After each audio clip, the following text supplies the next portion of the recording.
With the NFL draft season among us, it's a fun time to look back on the 2024 class and ask how different the first round would play out if each team had a mulligan to use. Now, before we start, we want to clarify that the draft order in this exercise is based entirely on last year's order. We did not make any hypothetical trades to change the order here. So, with that said, let us dive into our redraft of the stacked 2024 NFL draft class.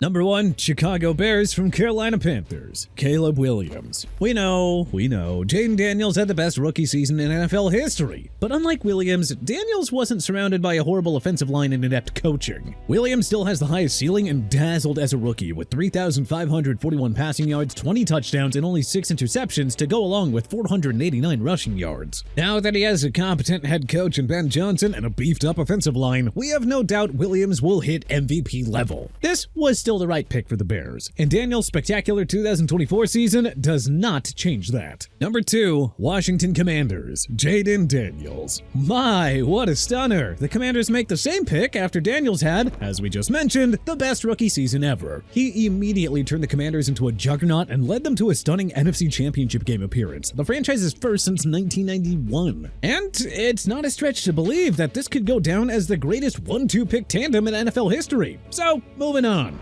Number 3, New England Patriots, Drake May. On a lousy Patriots team, May still flashed his potential with 2,276 passing yards, 15 touchdowns, and 10 interceptions in 13 games to go along with 421 rushing yards and 2 rushing scores. This was a horrible offensive line, the league's worst set of receivers, and a one-and-done head coach, Jared Mayo. The Pats brought in Mike Vrabel and bolstered the offense by bringing in Stephon Diggs, Garrett Bradbury, and Morgan Moses. So, expect May to cement himself as the new franchise QB in Foxborough very soon under Coach Vrabel. Number 4, Arizona Cardinals, Malik Neighbors. Marvin Harrison Jr. didn't have an awful rookie season by any means, but he didn't exactly wow as a generational wideout prospect either. Thus, the Redbirds changed course and take Malik Neighbors instead. I mean, the LSU product went off for 109 catches, 1,204 yards, and 7 touchdowns with Daniel Jones, Drew Lock, and Tommy freaking DeVito as his QBs. So yeah, Neighbors would have absolutely gone off with Kyler Murray feeding him the ball. Number 5, Los Angeles Chargers, Joe Alt. No reason to change the original pick. Alt and Rashawn Slater formed a dream bookend pairing for the Los Angeles Chargers, leading the Bolts to the postseason in year 1 of the Jim Harbaugh era. Pro Football Focus had Alt down for 6 sacks allowed and 8 penalties, but rookie linemen always take time to get going.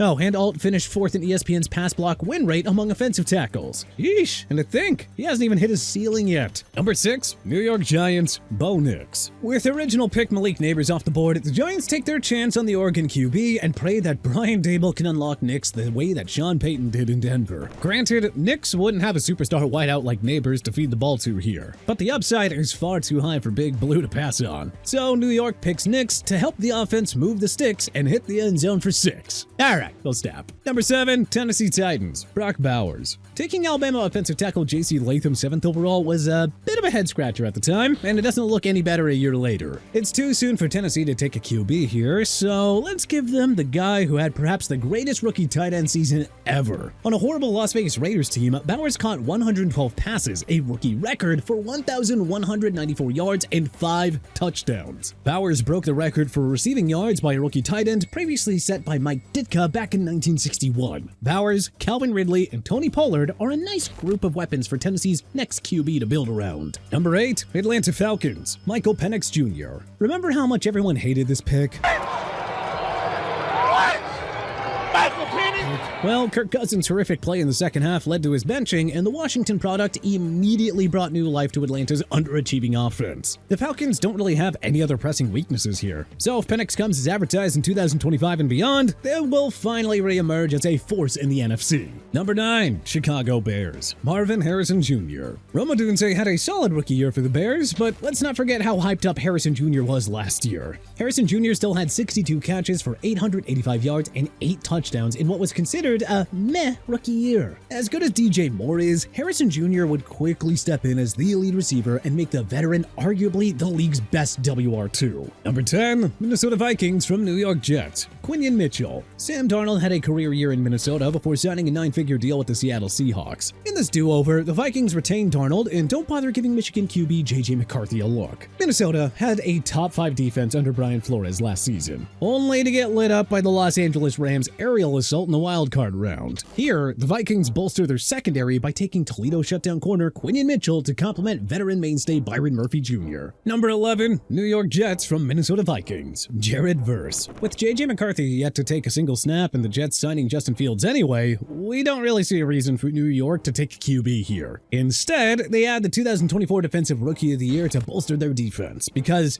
I mean, how do you not get excited about a front seven with Verse, Will McDonald IV, and Quinnen Williams? Now that is how you deal with the onslaught of elite QBs in the AFC. Number 12, Denver Broncos, Brian Thomas Jr. With the top quarterbacks taken, the Broncos stick to offense and take the guy who led all rookies in both receiving yards and receiving TDs with 1,282 and 10 respectively. Cortland Sutton is better suited as a WR2, so the Broncos load up here at receiver by pairing the veteran with Brian Thomas Jr. Number 13, Las Vegas Raiders, Cooper DeJean. With their original pick Brock Bowers gone, the Raiders put a blow into Philly's Super Bowl winning defense by taking their other stud corner off the board. DeJean finished as PFF's 4th best cornerback of 2024 with a grade of 82.7. He was also the 2nd best run defender at the position with a grade of 90.8. That game-changing pick 6 that he had off of Patrick Mahomes in Super Bowl 59, well, he could have been doing that for the Raiders instead. Number 14, New Orleans Saints, Rome Odunze. The Saints passing game was non-existent in the 9 games Chris Olave missed, so instead of taking Talisa Fuaga in the redraft, the Saints pair Olave with Rome Odunze. Derek Carr is on borrowed time in New Orleans, but the Saints' next QB has a nice set of playmakers here in Odunze, Olave, and Alvin Kamara. Number 15, Indianapolis Colts, Chop Robinson. Laiatu Latu had a fine rookie season in Indy, but Miami Dolphins star Chop Robinson was a low-key beast during his down year in South Beach. Robinson had 6 sacks and 4 pass breakups, finishing 11th in ESPN's pass rush win rate among edge defenders. Latu was good, but Indy cannot pass on the opportunity to jump to great here. Number 16, Seattle Seahawks, Ladd McConkey. This exercise is based on hindsight, right? Well, we know DK Metcalf and Tyler Lockett are both gone, and we're still not sold on the lucrative contract that Seattle gave Cooper Kupp. So, how about taking McConkey here to form an explosive tandem with Jackson Smith and Jigba? Even if McConkey weren't to play much as a rookie in Seattle, it is the better long-term play than replacing Metcalf and Lockett with a past-his-prime Kupp. Number 17, Minnesota Vikings from Jacksonville Jaguars, Braden Fisk. The Vikings ought to be kicking themselves for giving up so much to move up and draft Dallas Turner, who only had 3 sacks in his rookie year. Well, the Vikings waste no time correcting that mistake by taking Fisk, who led all rookies with 8.5 sacks in a rotational role with the Rams. Number 18, Cincinnati Bengals, Edgar Cooper. Cooper was a do-it-all menace for the Green Bay Packers with 3.5 sacks, 4 pass breakups, an interception, and 2 forced fumbles. His overall 84.0 grade at PFF placed Cooper 10th among linebackers. His 90.1 pass rush grade was also 2nd best at the position. Ah yeah, that sounds like a player Cincy's Swiss cheese defense could have really used to complement Trey Hendrickson. Number 19, Los Angeles Rams, Dallas Turner.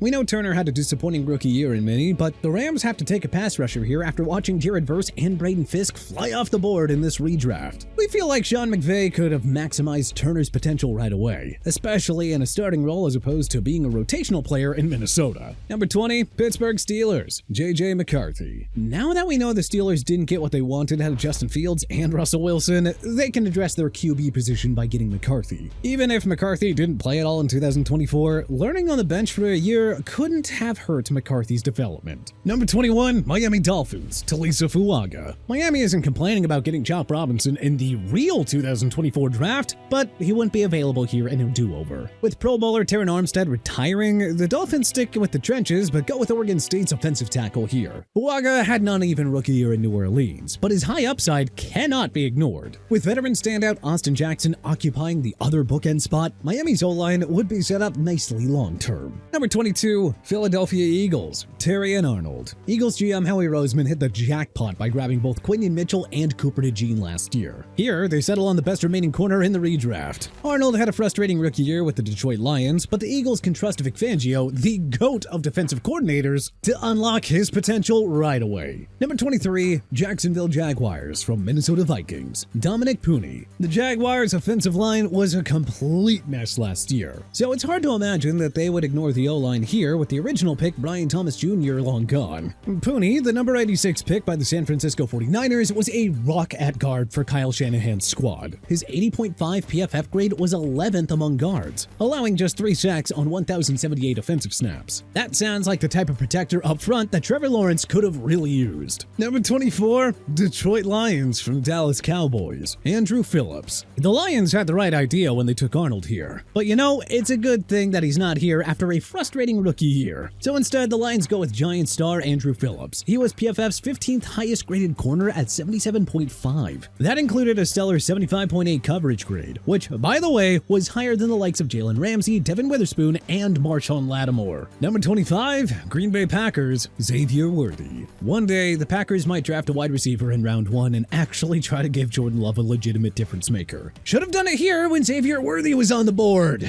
Just saying. But hey, Worthy's world-class speed and ability to stretch the field would have added a whole other element to a Packers offense that is far too reliant on Josh Jacobs and Jaden Reed. Seriously, Packers, just take one wide receiver for once. It's not gonna hurt. Number 26, Tampa Bay Buccaneers, Zach Frazier. The Steelers got Frazier in the second round at number 51 overall, and boy did he deliver as one of 2024's top rookies. The Bucs had the right idea addressing center here by taking Graham Barton, but Frazier performed much better as a rookie. So let's keep the position, but just do a small player swap. Number 27, Arizona Cardinals from Houston Texans, Olu Fashanu. Fashanu had an inconsistent rookie year with the dysfunctional New York Jets in a limited role, but most people knew that he would be a project, so the Cardinals could have afforded to take the chance here. If Fashanu hits his ceiling in Arizona, they'd be set at the bookends with him and 2023 first-rounder Paris Johnson Jr., who emerged as a superstar in year 2. Number 28, Kansas City Chiefs from Buffalo Bills, Troy Fautanu. Fautanu missed all but one game in his rookie year with the Steelers, but KCGM Brett Veach loves thinking long-term, which is why Fautanu is the pick here. Joe Thuney was traded to Chicago, and Jawan Taylor is on borrowed time in Kansas City. The Chiefs take Fautanu here and buy themselves some time developing him until they pull the plug on the disastrous Taylor experiment. Number 29, Dallas Cowboys from Detroit Lions, Bucky Irving.